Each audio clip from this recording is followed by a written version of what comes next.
Hi, I am a law school student and I'm starting my second semester right now. I'm doing it all online and part-time at Southwestern University.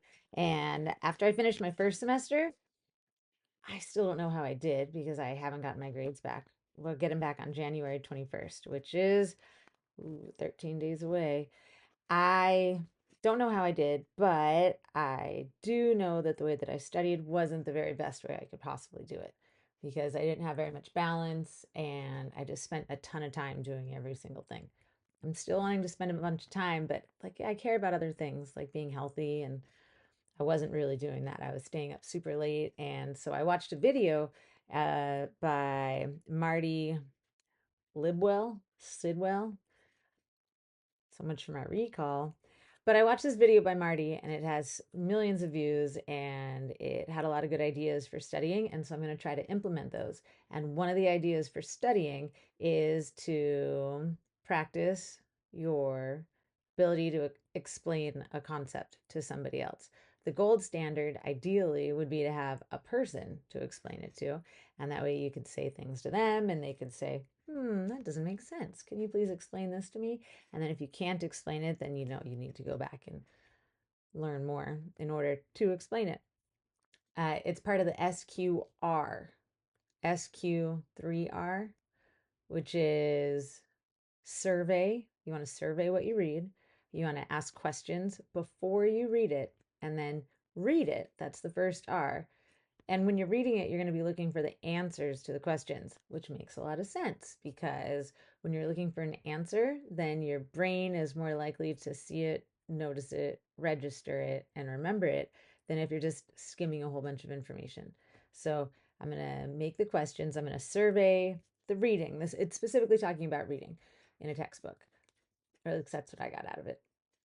So I'm going to survey, I'm going to ask questions, read it, and then recite it. And that's where talking to somebody and giving them an explanation of what the information is about, and then to do a review. So I don't actually have anybody that I can say everything to. I was super lucky. A wonderful friend of mine, Declan, was here before I took my finals, and they asked me questions and they were actually interested in the stuff, which made it so much better. And I got to explain everything to them, and it helped me see what I could explain easily and what I could not explain easily.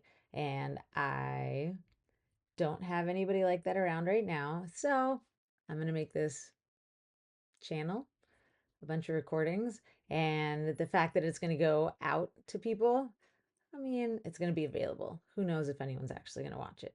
But the fact that it's going to be available means that there's going to be more pressure on me to make sure that I'm presenting the information well. And that is going to address the recital aspect. And that SQ3R was for reading a textbook. However, I want to be able to go over the concepts after each chapter and talk about them. And so that's going to be my goal. That's what we're going to try to do. One more thing before I bust out chapter one of Contracts 2. I'm in Professor Hart's class at Southwestern University, Southwestern Law School in Los Angeles. Is I'm going to do something else that's a little bit different. I'm going to do a couple things differently for my studying. I am I always would do all the reading first. But after reading about surveying things, the best way to use a textbook about surveying it and then coming up with questions and then reading it, I don't think that I really want to do it like that anymore because I'm realizing that I probably wasn't getting as much out of the reading as I could. And I know all the professors, all the classes, everybody wants you to do the reading first, and I always have. However, if I do the lessons, and that's how I did, I mean, I did do the reading first, but then I mostly just skimmed over it anyway because class hadn't really started. It doesn't actually start until next week. But I kind of skimmed it and then I did all the work. It just opened up yesterday for this week. And then I read it all again, and it made so much more sense when I read it again. I guess, of course, because it's my second time reading it, but also because I have a lot more information. And so everything is just registering a whole lot better. And so I'm going to start doing that now. I am not going to, I'm going to read the cases. Of course, you have to read the cases. I'm going to read the cases before I do the work on them, but I'm going to start watching the lectures and doing whatever activities I need to do in the module first and then do the reading because I think I'll get more out of the reading like that. Okay, the first objective in week 1 is to understand and articulate how the parole evidence rule fits into the contract's to big picture liability. And a lot of that information is going to come from the stuff that was actually pre first week. Uh, it was what we had to read in order to prepare for that.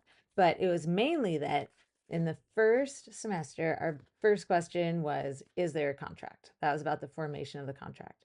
And now we're asking about liability. Liability is breach, and breach is any non performance when a performance is due. And the parole evidence rule fits into this picture liability. That's where it fits into it. It comes in at the liability because somebody is in court for some reason because they had a disagreement with how the contract was being fulfilled or not fulfilled. Somebody did a breach, someone did a non performance. And the parole evidence rule is a rule that says that if a writing is fully integrated, which means that it contains all the terms in their final intention, that no other information can be admitted that will contradict the terms in that writing, and it can't be supplemented either with any other. It's called parole evidence, which is evidence that was mm, contemporaneous or mm, oh, see, this is why I'm doing this. Parole evidence is, well, it's evidence that can't be admitted, but it's stuff that happened either before or during the making of the contract or after the contract. Pretty much any other evidence. And so where parole evidence fits in is when someone had a breach and it ends up in court, and then somebody else wants to introduce evidence to show what this contract meant.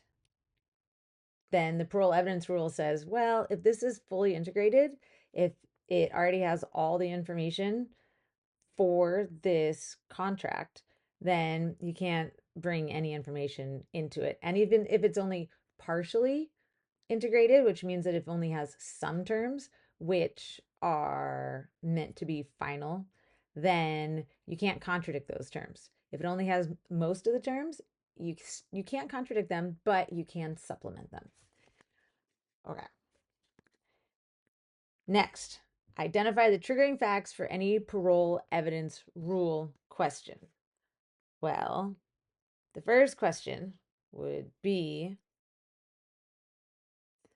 I mean, she's got quite a few questions. She really likes to ask questions. Professor Hart does. When I'm looking at this, the first thing that I think of is there a breach? Because that's where we have to be. So in order for there to be a breach, then there had to be a non-performance when performance is due. And in order for the performance to be due, then the breach, the non-performance, it had to be unjustified in order for it to be a non-performance. If it was justified because it wasn't due, then it wouldn't be in this situation. It wouldn't be a breach. So already we're in a situation where there was a breach, and then there has to be a writing that is partially or completely integrated. Because if it's not integrated, then the parole evidence rule doesn't apply. There's no need to even think about it because you can introduce evidence. the parole evidence rule wouldn't say, no, you can't do it, because the parole evidence rule only says that if it's integrated, then you cannot introduce other evidence. So that's where it would fit in. And the third objective, identify which party would raise the parole evidence rule on fact pattern and why. The party that would raise the parole evidence rule is the party that does not want to have more evidence added to the court's evaluation of the situation. So if I was buying a bicycle from a neighbor down the street and we wrote it out on a piece of paper and we made a deal that it was going to have tires on it. And then but we didn't write that down. We just said it. And then my neighbor brought it over and said, okay, give me whatever the amount of money we said on the contract was. And I said, okay, yeah, let me go get it. And so I got my $25 or whatever we had written down on the contract, because this has to be an integrated agreement in order for the parole evidence rule to apply. So I got my $25 and I come back out, but then I look at it and I'm like, hey, it doesn't have any tires on it. And she says, well, that wasn't part of our agreement.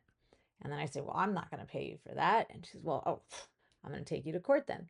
So we go to court and we're in the court and I say, hey, I know that you're looking at the contract that we made, but she did agree that she was, it was supposed to have tires on it. And then they would look at the contract, they would say, it doesn't say anything about tire. Okay, this isn't exact how it would go, but this is where it would come in. And they would say, well, it doesn't say anything about tires on this contract. And then she would say, no, don't admit that into evidence. That's not even part of it. That agreement is a full and complete agreement that we already have. So, because I'm the one who's trying to get out of the contract, because I'm like, hey, I don't want to pay. She didn't fulfill her part of it. I'm trying to introduce more evidence to show that she didn't do what she was supposed to do. And I want the parole evidence to be introduced. She does not want the parole evidence to be introduced. She's going to use the parole evidence rule to say, no, don't bring that into this. This isn't even part of it. That wasn't on the contract. That wasn't part of our deal. And you owe me the $25. Don't let that evidence in. And so that is why I, as the person who is breaching the contract and wants to show why I'm not the one liable for non-performance, that she is the one who caused the problem. That's why I would want to introduce evidence, and she is the one who would use the parole evidence rule to say no.